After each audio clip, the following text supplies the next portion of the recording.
Hello, it's Deborah from Attic Lane, and today is the video where we get to assemble the journal that we've been working on. And I've got some bits and pieces in front of me which I'm going to talk you through.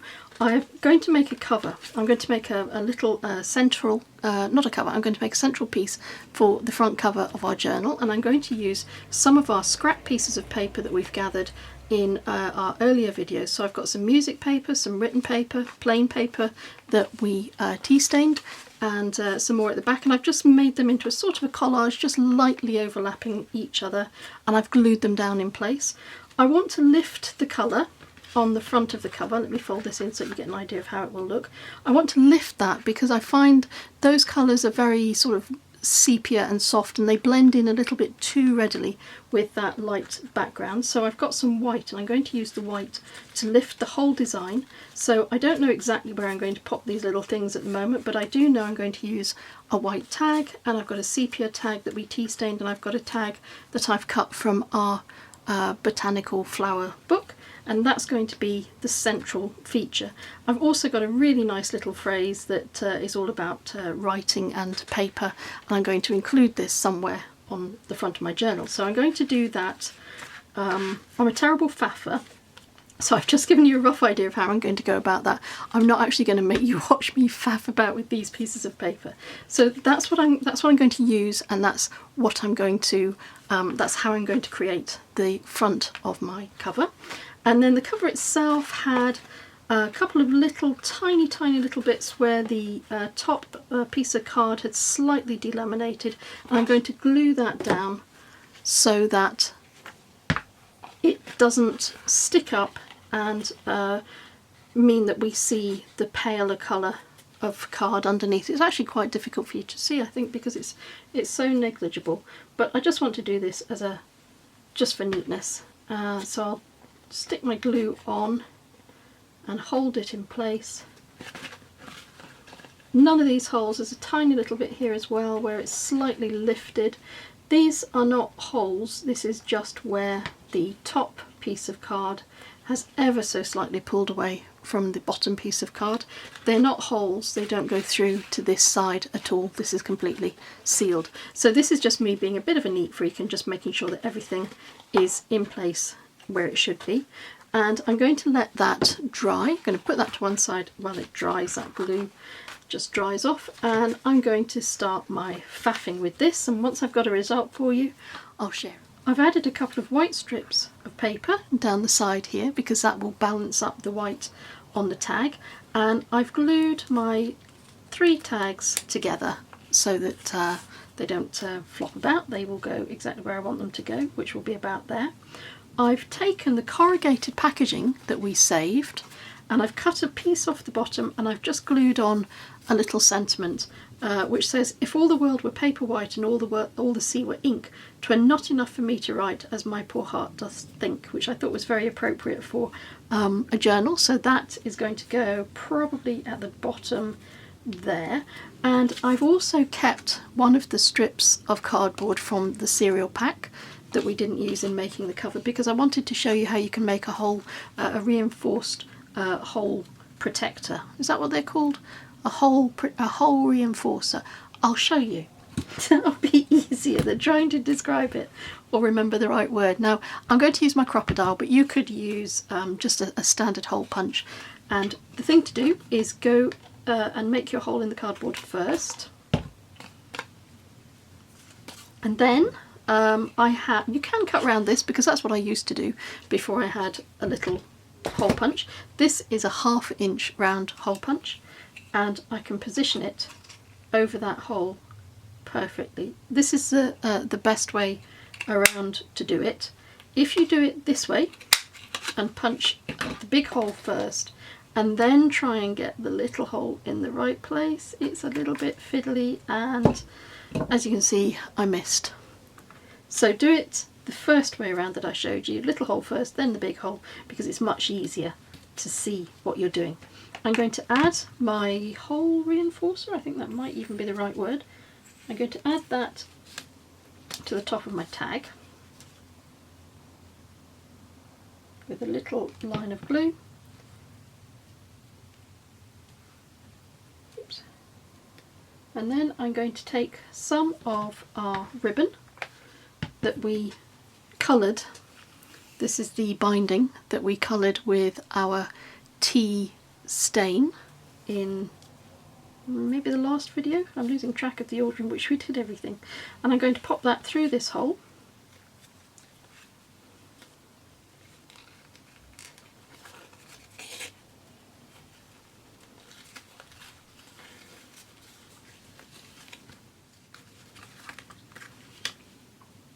And I'm going to tie a big generous bow to the top of that tag.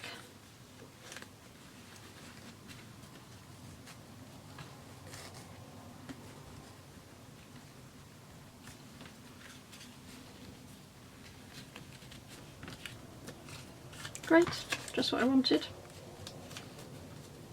And I will probably cut some of those dangly bits off, but I don't need to do that at the moment. I want to see how the whole tag will look when it's finished.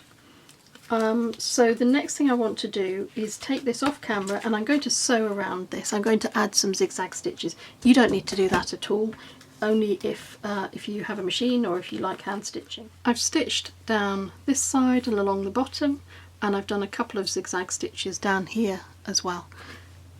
Now my tag is ready to be assembled, and I'm going to use some of the corrugated card to lift this top tag. I'm going to cut it down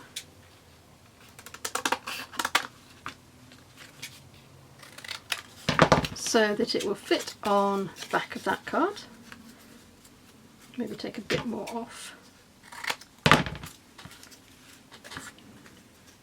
Using some corrugated card like this means that you don't have to worry if you don't have foam pads or anything like that.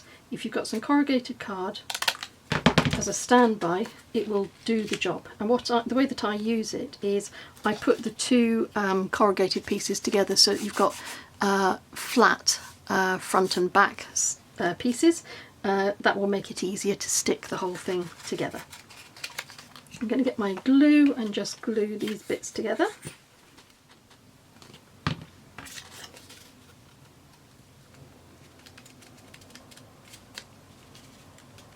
Then I can glue this onto the reverse of my top tag.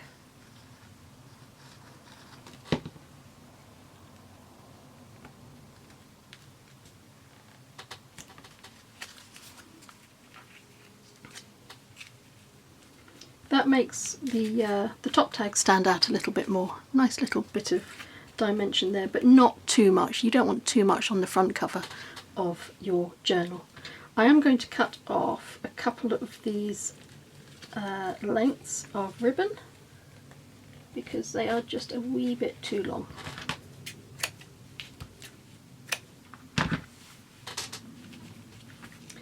Then finally I have my little sentiment that I want to add, and I also want to add some. I've deliberately positioned this to the edge of this side, and I've left myself a little space here for a very specific reason. I've got two little buttons that I want to add to this, and I've chosen colours that match the tag from the floral that I've cut from the floral book. Buttons are another nice way to add some detail and interest to your journals, and there's usually a few kicking around, and if not, it's quite fun to go on a button hunt. There's again, it's another way of looking at a different way of looking at clothing. If you see any in a charity shop, have a look and see if it has buttons on it that you could use. There we go. Pretty. I could have put some thread through those buttons, but I decided I'm just going to stick it on as is. That is our front cover just about finished. I just have to glue this piece onto the main tag, and then I have to glue the main tag onto the paper design underneath.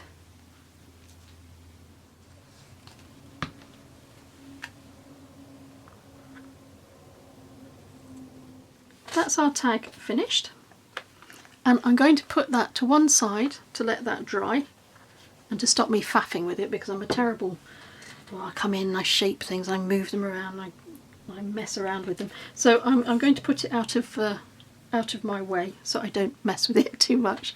And we're going to finish doing the cover. So this is now dried with the glue holding down those little pieces of paper that had lifted up slightly, so that's great. And I'm going to show you how we can hide the inside cover. Now, you remember that I had some tartan that I got from, I cut from a skirt in a charity that I'd found in a charity shop. I was going to use that to make the inside cover, but because everything else is pale and because we have these lovely soft colours, I'm going to use a pale piece of fabric that I think was an old curtain that I've saved.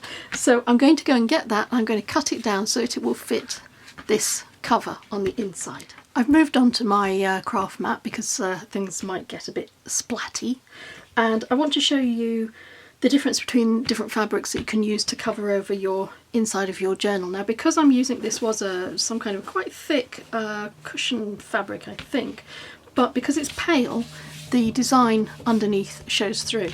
If I had used my my fabric from the skirt that I showed you in the original video, you wouldn't see anything through there. So I'm going to show you a way that you can get around the problem of a light fabric not covering everything up.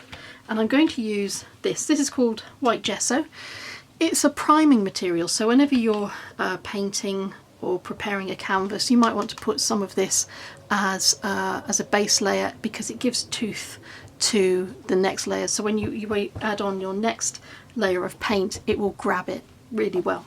So gesso, you could use white paint, white acrylic paint would do the job, because all we want to do is cover up this design as much as we can.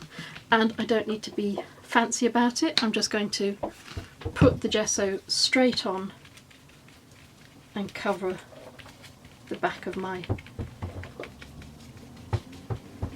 journal cover. The only thing I need to be aware of is not to get white paint on the front. It might seep through under those sides. But if it does, because the front has the satin acrylic coat that we gave it, the plastic coat from the plastic coat can that we gave it the other day, it should wash off.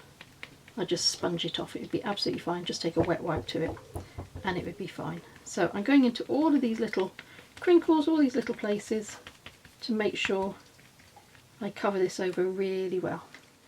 This has now had a couple of layers of the white gesso. It goes on pretty thinly, it's just a white wash really, but it dries quickly as well. And this, never mind the brand, this white gesso is available in most art stores. The next thing to do then is to make sure that my fabric will cover any colours, and it does, perfect. When we turn the cover over, I did have some little spots of white on the underside, and I rubbed away a little bit too vigorously. So some patches are paler than other patches, but it doesn't matter because we're actually going to be doing something on this edge anyway. The first thing I need to do then is to put my cover, my inside cover, in place, and to do that I'm going to get some glue. I thought I'd lost it for a moment there. I got my glue. This is a very, very good glue. It works well on fabric as well. And I'm only putting on a thin line. I don't want to put on too much.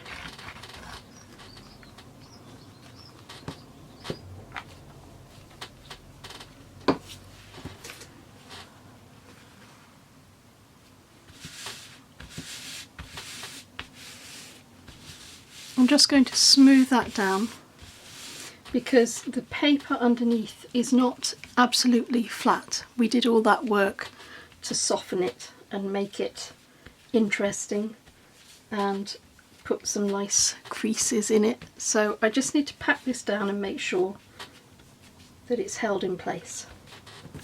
And then what I'm going to go and do is I'm going to go off camera and I'm going to go and sew around the outside edge. I'm going to do 2 rows of sewing, one quite close to the edge and one a little bit further in, and I'll come back and show you the result of that. Our cover is sewn. There are 2 lines of stitching going down the edge there. You see that satin shimmer, that gloss shimmer? It's quite nice. And on the inside it's we've got 2 nice straight lines. Now you don't have to sew it at all. You can do whatever, you can just glue it, that's fine. I like the rows of stitching, I like that extra little bit of detail. And I'm going to simply cut around the edge of the cover and cut away the excess fabric.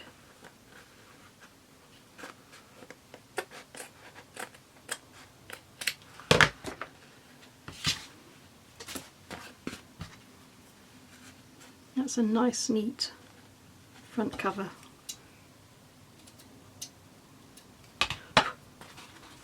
So there we go, that's our cover complete. There will be little threads that come out from time to time, just pull those away. It's absolutely fine. I mean, if you wanted, you could add glue around. I have done this in the past as well. I've added a line of glue around the edge of the piece of fabric to stop it fraying like that. But I actually don't mind it. I quite like that handmade quality. Our cover is ready to go. So we need our signatures that we made a couple of videos ago, or maybe it was the last video. And we also need the template that I prepared with the little holes to tell us where to make the stitching. I'm going to start with the signatures and I'm going to make sure that they're in an order that I'm happy with. So for example, do I want to swap this around with something that has a pocket so that the pocket will be in the middle, or do I want to leave it like this? I don't mind, I'm quite happy with it like this. I know there's plenty of pockets and plenty of places for me to tuck things. So I'm going to get that centre fold as tight as I can in there. So I'm going to use a paper clip and another clip to grab that and hold it. I want to get them in as tightly as I can. I'm going to do the same at this end. My pages are now held and I can just be a bit more flexible with my clips because I need to have access to that centre piece there. The next thing to do is to take the template, because that is what will tell you where to position your holes. And I'm going to, if my hands are big enough, I'm going to move my clips so that they catch hold of that as well. There we go. That means that when I take a big pointy thing like this, if you don't have anything like this, a long pointy needle might do the job, or raid your toolkit. See what you have there, because what we're going to do is punch holes. I'm going to punch 5 holes in there, and then I'm going to also bring in the outer cover.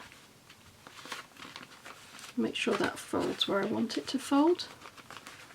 This is where adding extra things in, like the row of lace, this can be a nice forgiving thing, because it means that if you do have some pages that stick forward a little bit more, you could trim them down, or you could just let it go, because it's your journal. It depends how particular and how neat you want the final result to be. So once I'm happy with where my cover is, I'm going to close that over the book. Now we can only do it this way because we're only putting in 1 signature. If we were putting in more than 1, if we were adding 2 or 3, the process would be a little different. But because we're doing it this way, it's fine. And this is a nice way to start with one signature. Now I'm going to take my clips and I'm going to catch the outer cover.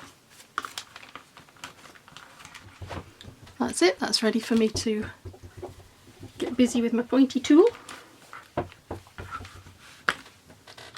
We're going to sew the signature into the cover using a stitch called Pamphlet Stitch, and I've taken my template and I've just drawn in the route that my needle will take through the holes.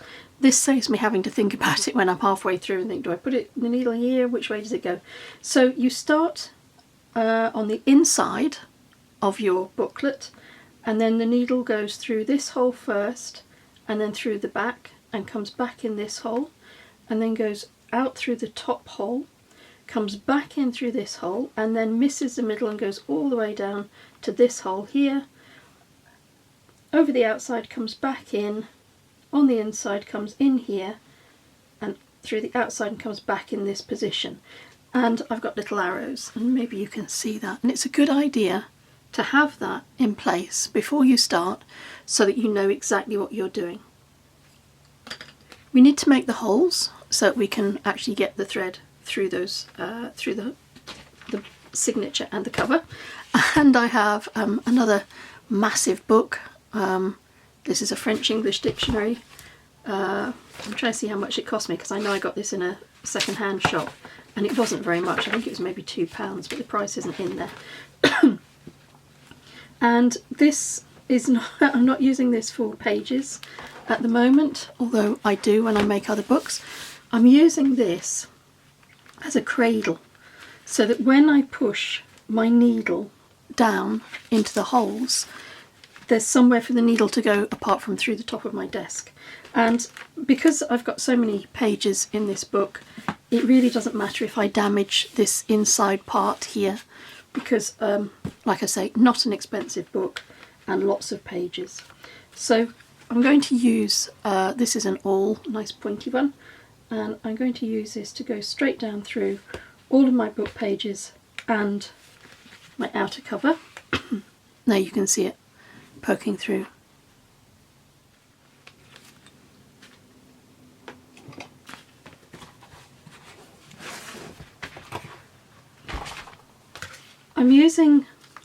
I'm only using this because I happen to have it, but this is linen waxed thread. But you can see how similar that is to embroidery thread. So if you have embroidery thread, use that. I think it's very easy to get hung up on, you know, should I have the right stuff? Do I need wax linen thread? Like I said, I'm using this because I had it. I got it as part of a small kit. But really, in other journals I've used embroidery thread and it's absolutely fine. When you're trying to work out how much you need to sew your signatures in, general rule of thumb is three heights of your booklet with a little extra. So there's 1, 2, 3. Yes, first time. Mind you, I am using a needle with quite a big head, so I should be able to do that. Now I'm going to stitch through my template, but before I tie my knots I'm going to pull my template away. You can fiddle about without the template and just try and remember it, but I find this much easier because I'm just going to follow my pattern and I'm going to follow the route that my awl took when I pushed it through the centre. So when you push your needle through, don't try and push it to a side, it goes straight down and then it will pop out in exactly the right place. So I'm starting here, and to make sure I don't pull my thread through, I'm just going to use my paper clip to help keep it in position. So the paper clip is going to act as my thumb would do and hold that in place. So we've gone through the first hole, we're going to come from the outside, we're going to come in the next one in.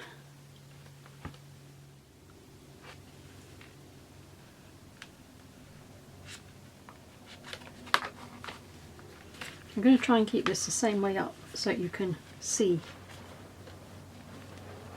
And I don't disorientate you by moving it around too much.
Before I pull my thread really tight, I'm going to remove my template.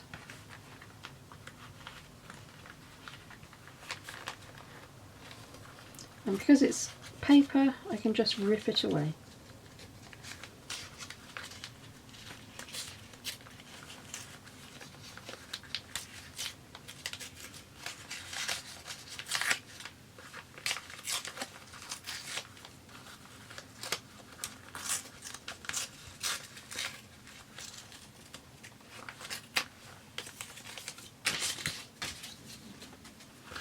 Now I can tighten my threads, and I'm not going to pull them all together. I'm going to do it one at a time and make sure that on the back it's as tight as it can be as well. When you're tightening the inside threads, don't be tempted to pull them that way and tighten them that way. Grab them both together and pull them straight up, and then you won't risk ripping the sides of your hole. And to tie the knot, go, I'm not sure how to describe that, left under right and then right under left. Whichever the first way is you do it the opposite way the next time. Then you have a choice of either you can cut the threads really tight or you can leave them loose. I tend to leave them loose. I'm not going to make them any longer than the edge of the book, so I'm going to snip them about there. Then you can add ornamentation. You could stick little bits of paper, maybe if you have paper butterfly punch or something like that, you could stick butterflies on the end of those, but it's nice to have them there. And then you have the option, you could tie in a little bow, it depends, and sometimes you don't know what you want to do with that until you've finished making the whole book. So with that, our signature is sewn in place. The other thing I wanted to say about having fabric on the inside of your book is that it means that there's extra strength to where you sew through with your thread, because the fabric gives it extra stability. I want to add our lovely little cover that we made using tags and scraps of paper. You could, if you wanted to, I haven't done it this way, but if you wanted to, you could sew this into position on the cover before you add the fabric on the inside. I'm just going to glue it, but I'm going to glue it down fairly firmly on all of these pieces where it will touch the cover.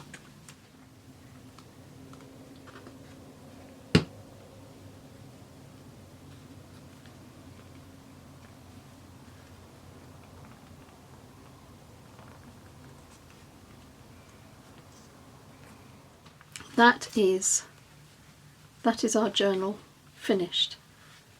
There's lots of little bits of hanging threads here. If you want, you can cut them off, which is what I'm going to do because I quite like the randomness of that. I quite like the shabbiness of that. If you don't like that shabbiness or that much thread hanging away, you can use some glue and just go around those edges just to stop the fabric fraying. Some fabrics fray more than others, some don't at all. If you used zigzag scissors, you could maybe reduce the amount of fraying, but I don't actually mind it. I mean, obviously if there's masses of it, if there's meters and meters of it, that's not a good thing, but just the occasional little bit I don't mind at all. In our next video we're going to be looking at tags. I'll give you a sneak preview. Here's one. I'm going to be showing you how to make a tag, 8 tags actually, based on exactly the same papers that we've used and exactly the same botanical book that we've used, and we'll be making those ready for assembly in our book. Thank you very much for your company as always. Thank you for watching. I hope that you found that useful and instructional. I hope that it will inspire you to try and make your own journal, and that you will meet me again next time. Take care.